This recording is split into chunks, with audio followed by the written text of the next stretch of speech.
Chris Lee and Blake Lovell of Southeastern 14. We are rewinding SEC basketball games from Tuesday, January the 24th. Let's start with the latest and the one we most anticipated. That was Kentucky coming into Nashville and beating Vandy. What was it, 69-53? Really not much of a game. Kentucky took control late in the first half, got up, I think, 18 with about 15 minutes to play. Vanderbilt really never made a run. Really a weird box score game. I'll get into some of those things in a minute, Blake, but Kentucky now has won 4 straight and has a little bit of momentum. And I think I was looking on bracket matrix last night. I haven't looked this morning, but I think Kentucky was one of the last 4 in at bracket matrix last night, and beating Vandy on the road last night, which I guess would be a quad 2 probably, will only help the Wildcats. Yeah, I put out the bracket matrix seeding yesterday afternoon, and Kentucky was number 11 seed. They were the third number 11 seed at that point. So, they were right there on that line. And you said we expected Kentucky to win. I didn't expect Kentucky to win the way they won. I'm just going to be honest with you. Like I thought this would be much closer, as we talked about, and part of that was the Vanderbilt effect, which I guess we can kind of dub at that now. If we make any merchandise, the Vanderbilt effect. I wonder if we can trademark that. That could be used for in a lot of different ways. Probably rather than just talking about how close the basketball team has kept a lot of games, but that's another story. But yeah, I mean, on the other side, as we said, it just Kentucky felt like they were turning the corner, but you still wanted to kind of see it again, even though we've seen it 3 straight games up until that game. But yeah, I mean, what else do we say about this team? I mean, if you were wondering, if Kentucky's found their way, I sat there watching this game and I'm thinking, look at this team, how they're playing right now. They have their confidence back. They got some swagger to them. They come down. They're attacking. The chemistry is, I mean, think like one of those things, like, you have to be a basketball person, right, to appreciate. But just watching Kentucky pass the ball, I never thought I'd say that with this team. But like, just when you watch them just make some passes, make the extra pass for a wide open 3 or something, that stuff they were not doing early in the season. And that's the stuff that frustrated you to no end, where it just looked like, again, everybody was just stuck on offense. There was no rhythm. But like now, you see them come down on a fast break. Saw a cutter or two. Yeah, you got cuts. You got back screens going on. You got, coming down on the fast break, and a guy may look like he's got a wide open layup, but he's going to kick it out to CJ Frederick or Antonio Reeves for a wide open 3. It's a thing of beauty. And I, again, would have never thought I would use that phrase based on where Kentucky was even a couple of weeks ago now. Think about it. It hadn't been that long ago. 2 weeks ago, they lost to South Carolina at home. But you look at the way they're playing, they are locked in right now, fully confident in what they can do. Look at the balance, 5 guys in double figures. Oscar Tshiebwe, 15. 2 guys with double doubles. Yeah, 15 and 13. Toppin goes 12 and 10. Antonio Reeves does it again. Yeah, like it's something with this team. I mean, again, and they just, the way they're playing right now, you look at the scores, obviously they've won 4 in a row, but you just watch the way they play. They have figured something out. And, I know Cal was using a lot of different analogies and phrases and all this. What was he talking about? Avalanches or something? I don't know what he was talking about. But they are rolling right now.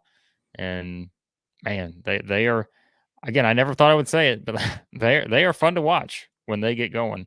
And this team has started to get going. So that had to be the most enjoyable game for you to watch all year. Why is that? Come on, man. What? Do I not know you anymore? Why was that? Personal fouls, Kentucky 15, Vanderbilt 5. So 20 total fouls in the game. Well, that's true. 14 free throws, 13, something like that. Yeah. But by the way, if you're Kentucky and going in that you're whistled for 15 fouls to Vanderbilt's 5, and that the turnovers is 10-4 in Vandy's favor, you're going, oh boy, aren't you? I mean, you don't think if you're Kentucky you win a game with those stats, do you? No, probably not. Yeah, I mean, it is kind of a wild thing to think about, but that was one of the most. Now that you bring it up, I was thinking, boy, that was a. And you felt it just in the game time, right? Because we talked about That was a was it. plotting game, man. It was a half court. I mean, a couple times the Yeah, but announcers talked about the pace. I'm like, what are you guys watching? the This is game a was milk moving the right shot along. clock on both ends. There were almost no fast break Yes, points. Well, yeah, I mean, the game ended at what, an game was hour and done 40 by minutes after dinner it time. started? Yeah, Yeah. I was eating Well, dinner at 5 p.m. The game was over. Um, the no, game ended at 9:45. I think we no, it's might 5 need p.m. It was 5, Chris. it's 5 Um, somewhere, but 1 hour and 39 minutes according to Ken Palm. By the way, yeah. remember the Missouri Arkansas game was about 2 hours and 40 Yeah. something minutes, I think. So yeah, big There were a difference few there. fouls called in that one.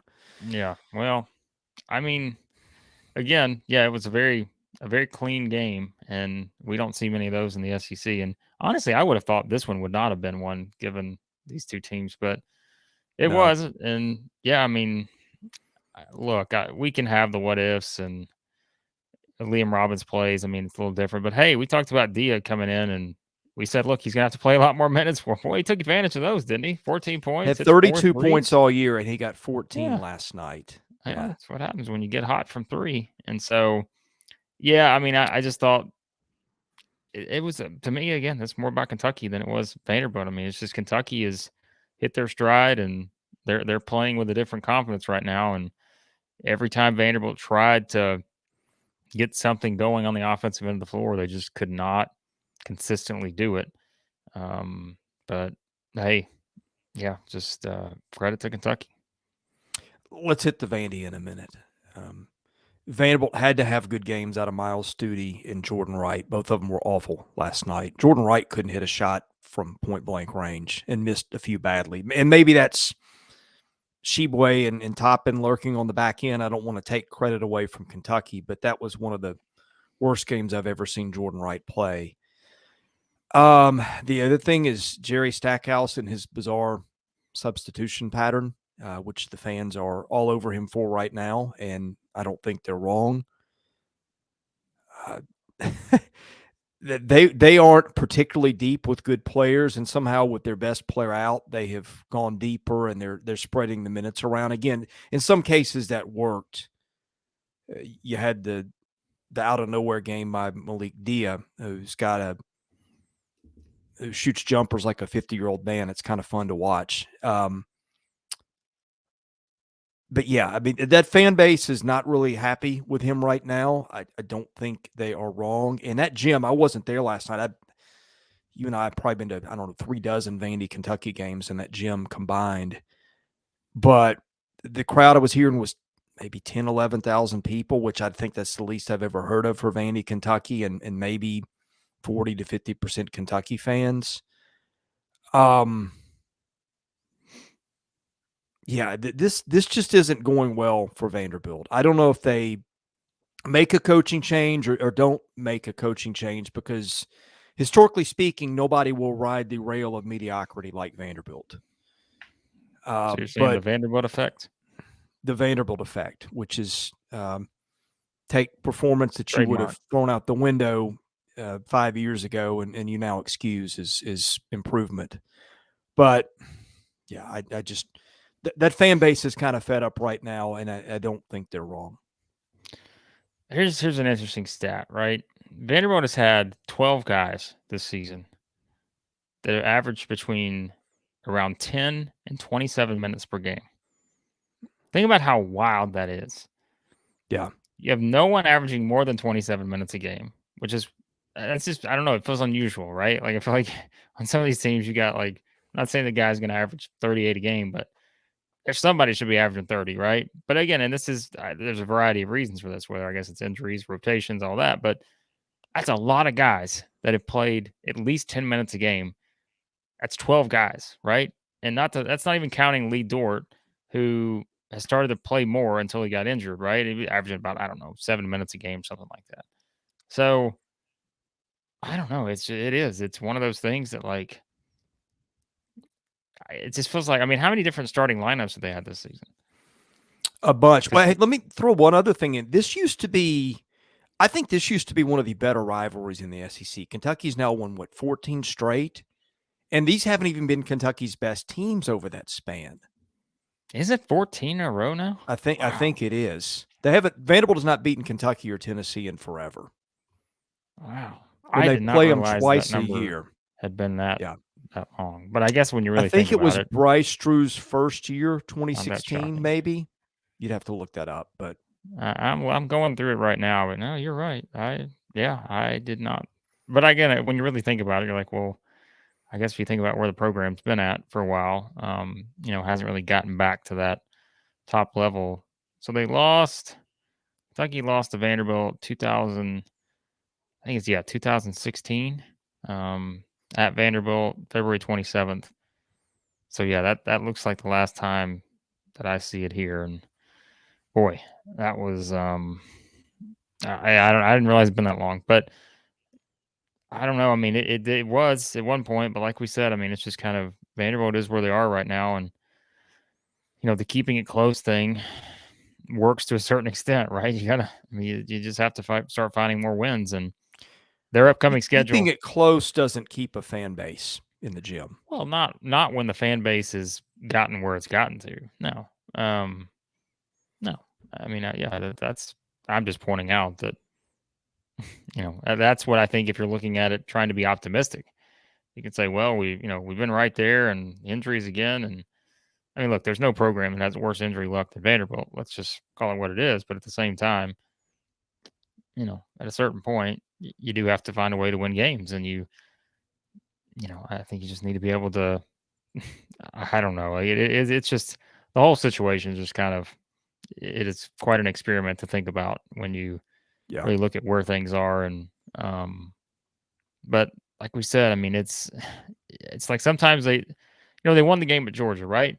All of a sudden thinking, man, like, all right, well, hey, it's a surprising win. That wasn't a stunning win, and not all guys that played well down there stunk it up last night. Well, I mean, it's just most of them. It's a better team too. You're playing, so right, much better. I mean, but you're playing Kentucky versus Georgia, but yeah, I mean, look, we talked about it before this Kentucky game. The scheduling wise doesn't do Vanderbilt any favors because now they got to go to A&M and Alabama next. They got Ole Miss at home. Then they get Tennessee at home. They go to Florida. So, like, the schedule, I think, is just going to put them in a position where it seems like it's going to be hard to find those wins outside of an Ole Miss, a South Carolina. I mean, look, though, we say that, right? Like, LSU's not playing well. Like, there's some teams in this league that are really struggling. Hey, so that's a train. If I had it within reach, I've got the bag of shame for LSU's offense, which I think we need to do like an every week power ranking of the 5 worst offenses in the league. So, well, let's just go to LSU because that's where I'm going. I mean, here's if you look at the numbers, and I was looking at this last night. I mean, Arkansas wins 3 field goals in the first half. But if you what it was? This is one where I'm trying to look at the overall numbers here. Like in SEC play, they've now lost 6 in a row, 7 in a row, 7 in a row. Because they won the first week against Arkansas, and they've lost 7 in a row. But like 56 against A&M, 56 against Florida, 49 against Auburn, 56 against Tennessee, 40 against Arkansas. Man, they can't score. And I don't want to take the credit. Maybe worse than Mississippi State's. Well, maybe. That's tough. Maybe. They both played equally tough schedules. So I think that's part of it. And so, but, if you want to circle a game on your schedule, February 8th, Mississippi State versus LSU in Starkville. That first one of 30 wins. That may not be fun because, again, I think both teams can play some defense. They really struggle to score. So, yeah, that wasn't pretty for LSU. And, again, I feel like it was not that long ago. I said, hey, LSU's not bad, guys. They're not bad. The 2-point loss to Kansas State, who's a now top 5 team. And remember, that was it. December 28th, they're 12-1 with their only loss to a future top 5 Kansas State team. So how are you not supposed to look at that team and say, well, maybe they got something here? But then, like, you want to talk about just the bottom falling out. Yeah. I mean, they run into the schedule, and like we said, it's probably the toughest first half schedule I've seen in a while, SEC wise. Mississippi State probably saying the same thing. So yeah, it's just the way it's fallen. There's been no reprieve. Like they've had no chance to kind of exhale a little bit and go to play Arkansas, a team that was just fired up. As we said, Arkansas's in the spot now where they know they've got to win basically 4 straight SEC games, 4 very winnable SEC games. They've already won 2 of them. Beat Ole Miss, beat LSU.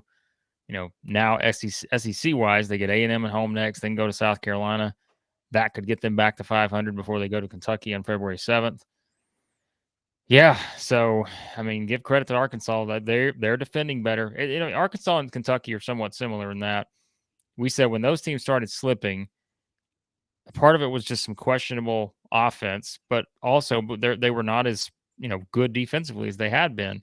Well, now both of them are really picking it up on the defensive side of the floor, and again, I think that's very encouraging if you're an Arkansas fan because I mean, yes, LSU can't score, we know that, but I mean Arkansas also made it tough on them in a lot of different instances and forced some turnovers but yeah, LSU just can't score.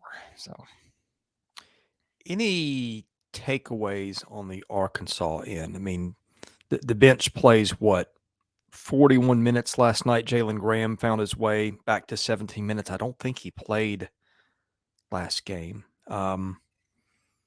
You got Council and Davis going the whole way. Black 3 minutes short of that. That's the must way. It is. If you can get 3 guys to 40 minutes, that's what you want. So pretty close. So who got left out last night? Is the other Mitchell, which that happens a lot. Yeah, I don't know, but their rotation is pretty. Like I said, it's gonna rotate in terms of who gets the number of minutes sometimes, but like he's gonna get a couple of these guys. Like Joseph Pinion comes in, gets a couple 3-point attempts. Those are the kind of things I think you're just gonna see in the right setting, right? And there's some games you need those. Like we said, look at some of the we had 13 against Ole Miss and 13 against Missouri. So that's just that's the way it's going to work the rest of the way for Arkansas, assuming they don't get Nick Smith back, which right now I have no reason to believe, I guess, that they will. But yeah, so I mean, give credit to them. Like I said, they're stepping up. They're playing well defensively. And I say this all the time, but it's like these are the kind of games Arkansas won the way it should have won against a team like LSU that's just very limited offensively. Same thing kind of against Ole Miss. Ole Miss kind of creeped back into that game a little bit, but they still took care of business at home. That's what you got to do. And I mean, no, there's not a lot to take away from Arkansas. I think 40 points was the lowest. Is that the lowest they've allowed in SEC play ever or since they got in the SEC? I don't know. There was a stat on that last night somewhere, but it's pretty remarkable nonetheless. So to hold a team to 40 points in this league. So yeah, nice win for Arkansas and halfway to where they need to be at 5-5 in the league, in my opinion. Missouri got Kobe Brown back last night, controlled that game, I felt like, most of the way. And this was the game of the night right here. Well, it kind of was, which wasn't saying a lot, but no, it was a good game. It was fun to watch because Missouri jumped out pretty quickly, and then Ole Miss kind of threatened to make it a game with under 5 minutes left, but really just couldn't pull it off. 47-41 at halftime. I mean, we don't see many. That's right. Ole Miss, I forgot. Ole Miss did make a late charge to get it close before the end of half. I'd forgotten. I mean, yeah, like halftime, it's 47-41, and like you're looking up and wondering, is this an SEC game? Because we don't see many of those this season in this league, and so I thought this was a lot of fun. I mean, right off the bat, Missouri comes out hitting threes, and like they were hitting shots left and right. They go 16 of 30 from 3. My goodness, especially on the road to go 16 of 30 from 3 is quite a thing. But DeMoy Hodge finds his rhythm again, hits 6 threes. Isaiah Mosley. I mean, let's be real. Like now we're starting to go back to October here because we're having those conversations saying this guy can score. He might We be the thought he best might player. be their best player. Yeah. Yeah, I mean, scoring wise, I still think he's got the highest ceiling of anybody.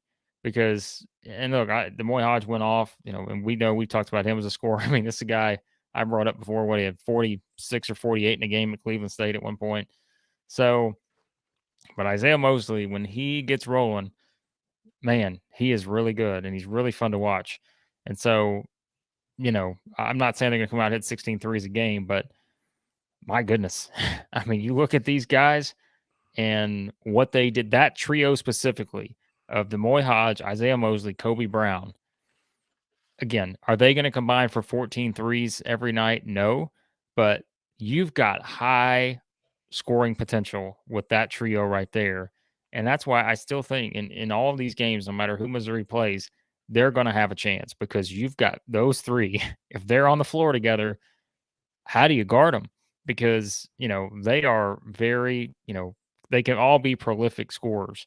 And so I thought that was very encouraging. I thought Diarra, and they kind of said this on the broadcast last night, may have been Damian Fishback, but he's like, I think Diarra is going to wind up being an NBA player.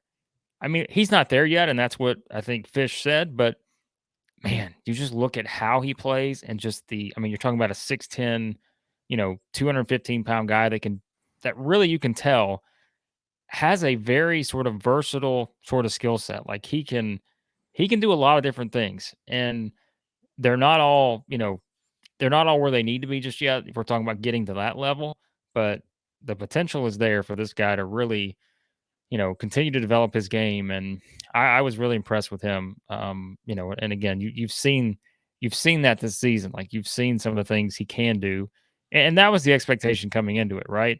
Is we said, yeah, he's a JUCO guy, one of the better ones out there. I don't know exactly what his role is on this team and hasn't played a ton this season, but I think you can see the potential as long as that development continues. And so that was something else I thought that stood out in this game. But really, like I said, this is just a Missouri team. They're not going to have nights like this all the time, but when they do, you're not going to beat them because they have too much offense. And yes, they'll still have the stretches where they slip a little bit defensively, but I was really impressed with them. And, on the flip side, what do we say, right? For Ole Miss, if you're going to win a game like this, especially where a team comes in and is just shooting hot, you really need your best player out there. And as expected, I kind of said, hey, I'm not a doctor, but I just feel like it would be hard to see Matthew Morrell playing in this game. And he didn't. It sounds like they hope to have him back for Saturday, but that was a big blow because I think it's just so hard to beat a team like Missouri, especially that can score if you don't have your best scorer. And that I thought was kind of just had Ole Miss playing from behind pretty much most of the game or the entire game for the most part. I thought a very impressive performance from Missouri, knowing that that's not an easy place to win. We saw Tennessee get out of there with a 4-point win and, all that. So I just thought it was a really good performance from Missouri. Yeah, you just went to a couple of places that I was going to next. I do have some other thoughts on the topics you just hit. But first, betting $11 to win 10 stinks. With BROTHROW, you bet 10 to win 10. It lets you bet in all 50 states because it's not the house. Bettors have a fair chance at winning. It is the only sports betting platform that doesn't take a cut of every bet.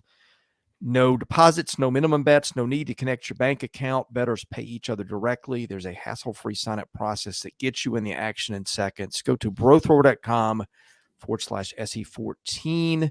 Once you're there, ask to join our private group. Have some fun with us. Okay, the DR point was the one I was going to make. He was the number 2 JUCO player in the country, I think, in this class.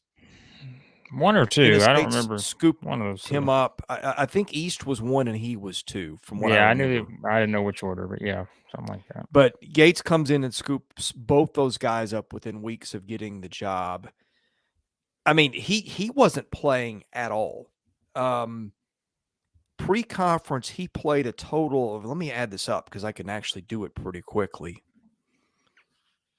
19 minutes. Yeah, he played 19 minutes in their entire pre-conference schedule. He played 17 last night.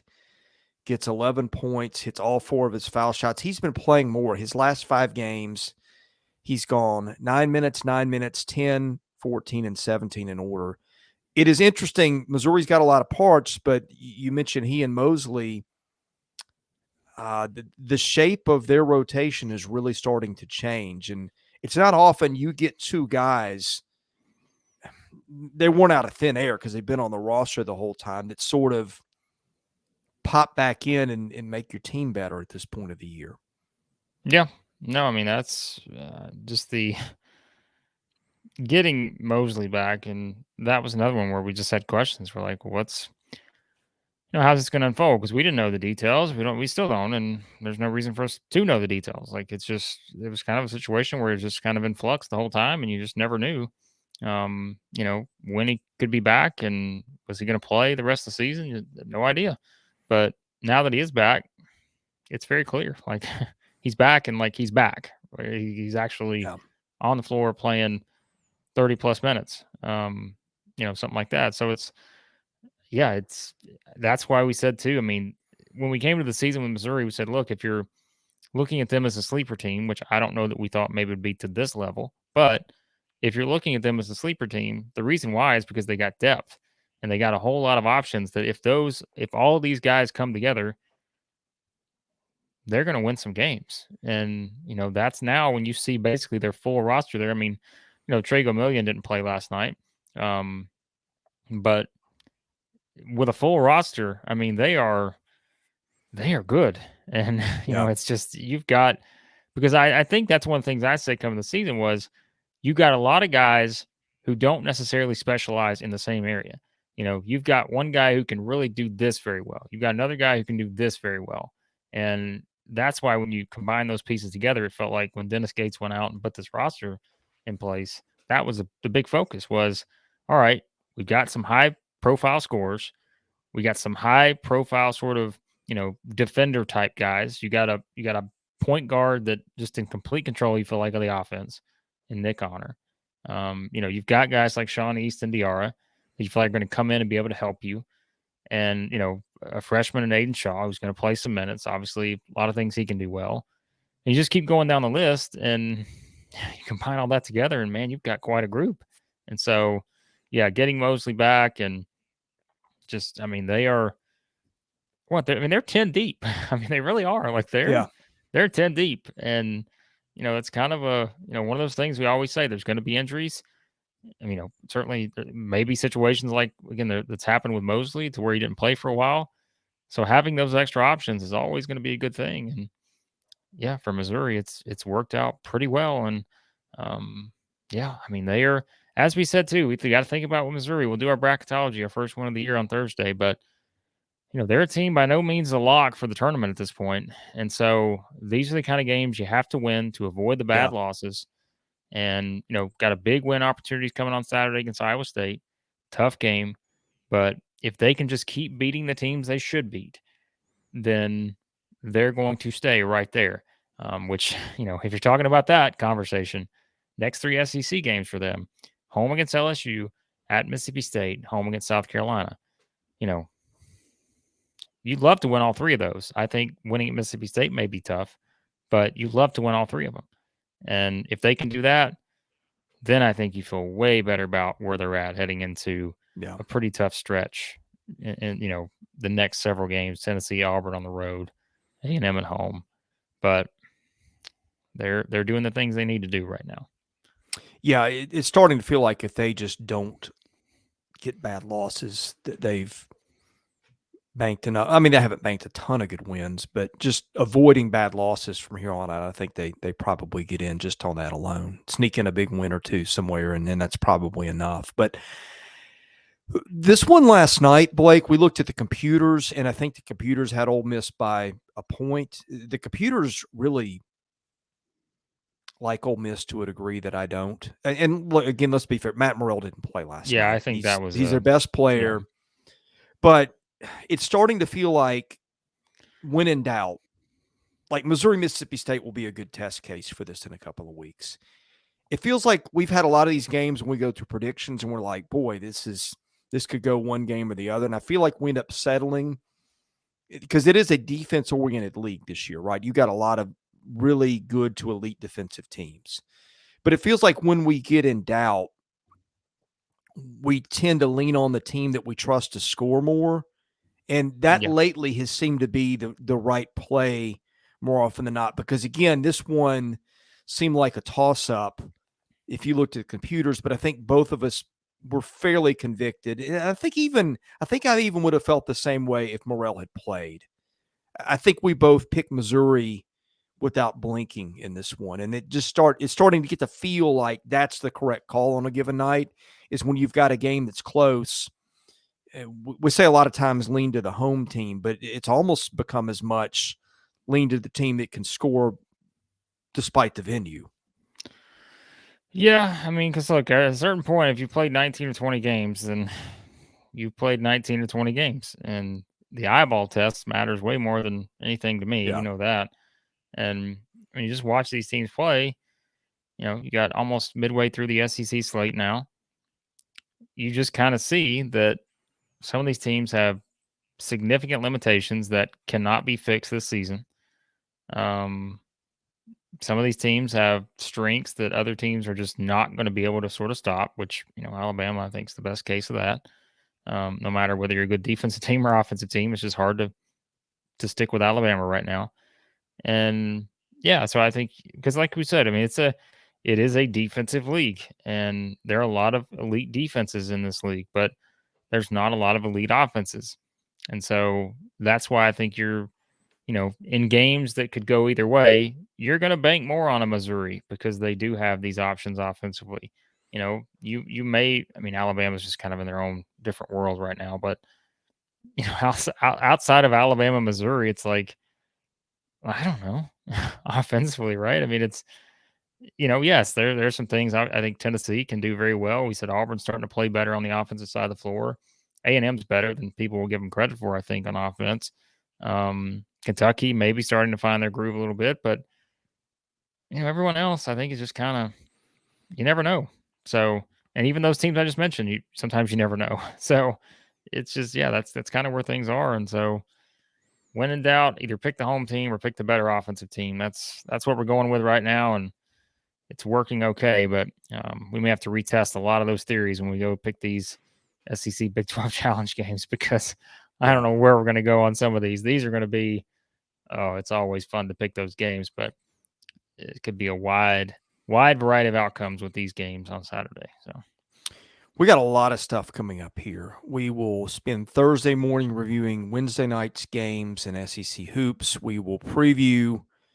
We'll probably have previews out Friday, maybe Thursday on the Big 12 SEC Challenge. Haven't decided if we'll split those up into different videos for some or do them all at once, but we'll preview all the games.